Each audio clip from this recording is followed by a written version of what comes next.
encontrada ferida no meio da estrada, com a asa esquerda quebrada se debatendo. Essa fêmea de com crisocorrupião foi levada por mim mesmo, para ser tratada em casa durante 6 meses, até seu restabelecimento total.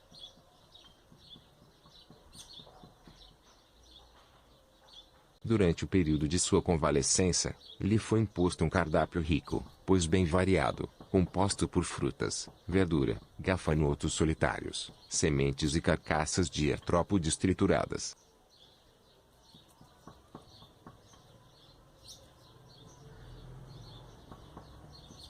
Ela finalmente voltou a bater suas asas, e vejam bem o resultado.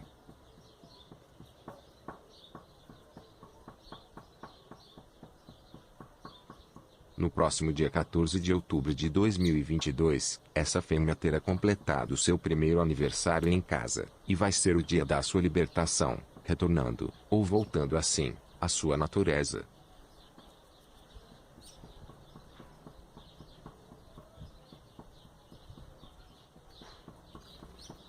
Nesta ocasião, terei o imenso prazer de filmá-la voando longe para se juntar à sua família natural, e compartilhar com vocês o vídeo no meu canal amazoniano.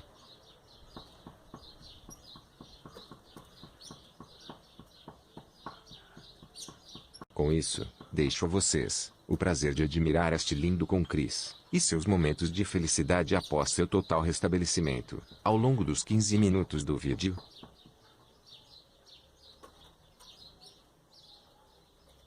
Até o próximo vídeo de sua soltura.